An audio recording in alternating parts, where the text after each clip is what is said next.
Welcome into vanofaction.com. This is part 2 of our deep dive into the 12-volt wiring system in our van. In this episode, we're finishing things off. We're making the final connections for all our fixtures to the fuse panel. We're talking about switches, multiple lights on the same circuit.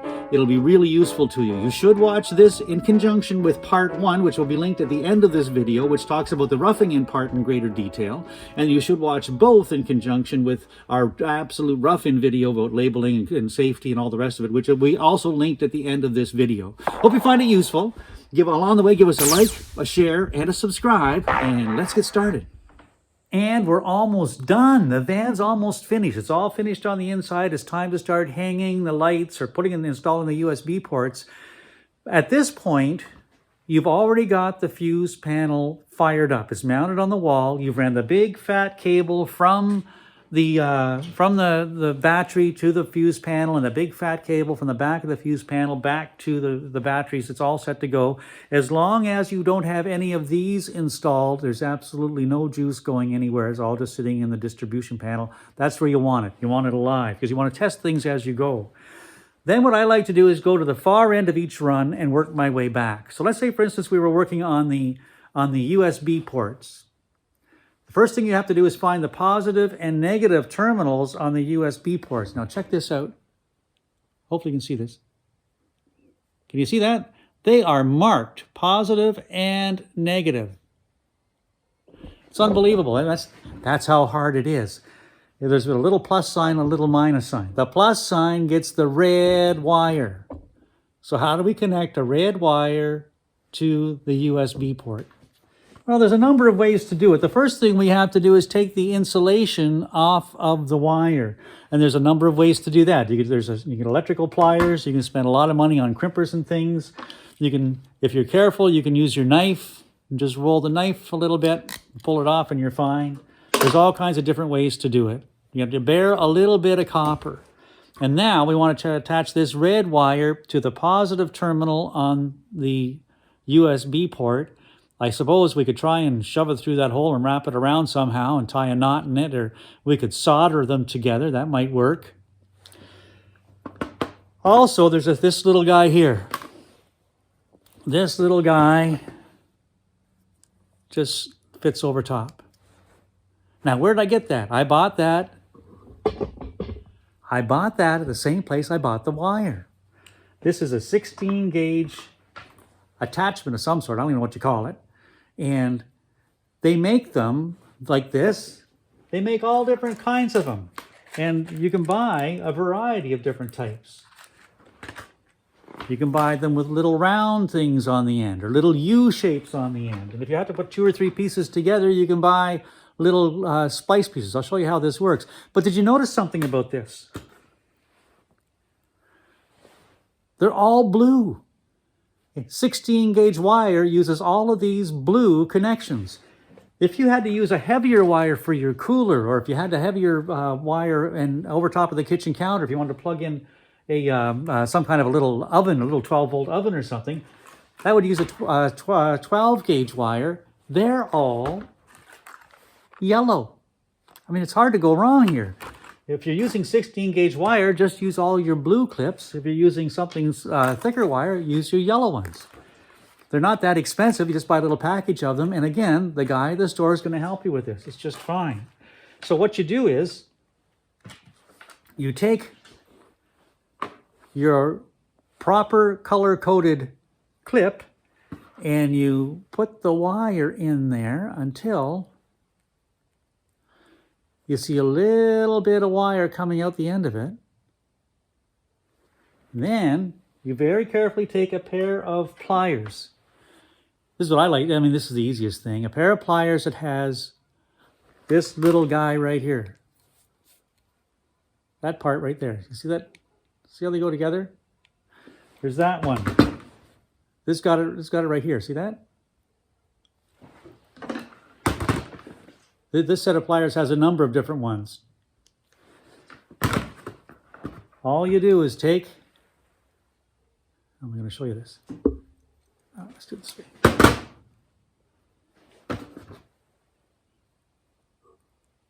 Take the blue clip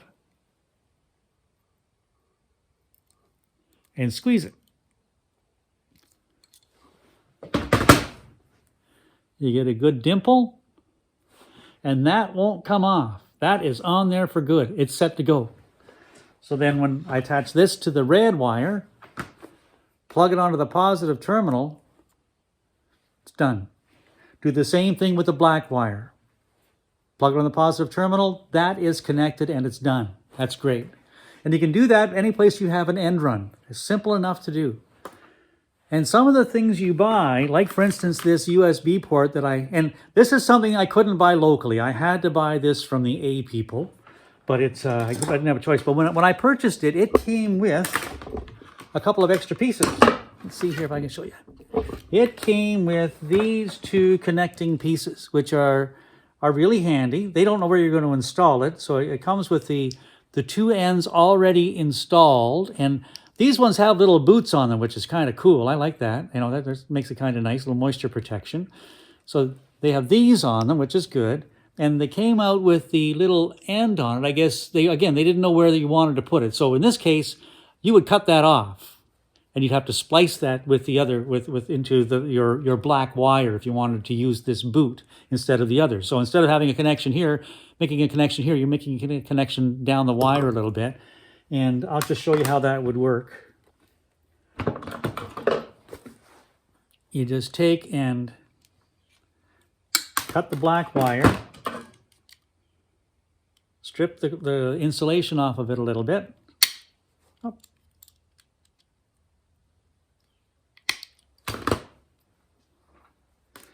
Then it's a blue, it's 16 gauge, so it's this blue one. And this is a little splice. It goes in one side, and then it goes in the other. But before you do that, we want to make sure that this splice is going to be inside the cavity of the wall someplace. It's not going to be right up tight against everything. So in this case, we want to use something called a heat shrink. It's a little guy, a little piece of plastic. Again, you get it at the automotive store. You put it over top first, and then you put the splice coupling in. You know when you're in far enough because you'll feel this piece of plastic hitting the shoulder on the inside, and then you crimp it.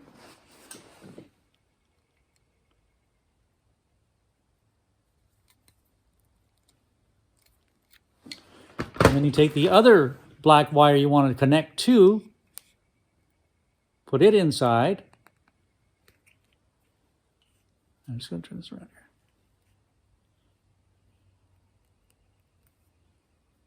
Put it inside.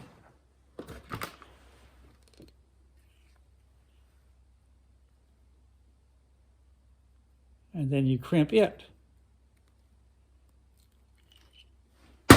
And when you're finished, you have this wire, and it's tight. It's not coming apart at all. But this wire could conceivably be inside the cavity of your wall. This one's going to be very close to the outside very close to the inside of your cabin because it's going to be plugged into the back of the USB. But this one's going to be down inside the wall a little bit, and there is potentially moisture there. We've talked about that in our insulation video. So you want to protect it. And the way to protect it is with this heat shrink. It goes over top of, split the difference. And I got to find some matches. I'll be right back. You can use a heat gun if you had one, a cigarette lighter if you had one, or you can use matches. Just be careful with the matches. But the heat will take this guy and it shrinks in the heat and it creates a watertight, moisture-tight connection around the wire. See how it's pulling up? There we go.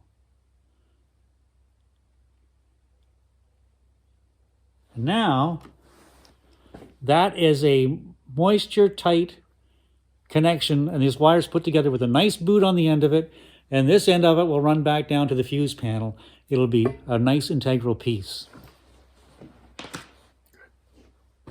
The second thing that we got in this package with the USB port, or the USB port from the A people, was this. This is called a Fusible Link. Let's see if I can do this. It's called a Fusible Link. If you take that apart, Inside is this little spring-loaded fuse. Now, they do this because they want to protect the wire. It's conceivable that you could plug something into that USB port that would overload the wire. And if that happened, the fuse would break first. You wouldn't be able to draw enough to hurt the wire. The fuse would break. And that's exactly what you want to have, except we're going to have exactly that same thing at the fuse panel. So there's no reason to have a fuse here. Think about it. We're going to have, from the USB port, we're going to have with this wire, we'd have the wire come out to a fuse, then come down to the fuse panel, through a fuse, and into the panel. So there's no reason to have this one. That one isn't needed. So if I wanted to use this one and that boot, I would make the cut here and eliminate that fusible link. I don't need that in this system. You've had this done, it's been roughed in, you've insulated it, you've built your walls, you've put your panels up, you've got everything all done, you've got it all finished, painted and urethaned. It's time to start putting the light fixtures on and the final fixtures on to have the van all done. So now, what we do now is, let's do the USB port first. The USB port is a very simple circuit. You take the red wire and connect it to the positive terminal, and the black wire and connect it to the negative terminal. That's all you have to do. That's completed at the end. After you've made the connection at the top end of the USB port, you come down to your fuse panel, find the matching wire. You've had it labeled. Watch that video, the rough-in video. You've labeled it, you know which is which. You take that red wire, you put on whatever end is required, figure out how much you need, put the end on it, and then screw it to the fuse panel. Any screw you want to take, it doesn't matter, just put it on. Take the matching black wire, and it comes down and it gets screwed onto the back end of the fuse panel. Again, it doesn't matter what screw you attach it to, because all of these screws attached to a bus bar inside that connects to this big cable coming out.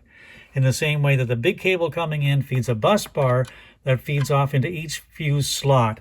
And as long as there's no fuses there, see, this one's in, that one's not in, as long as that fuse is missing, there's no power going through that cable at all.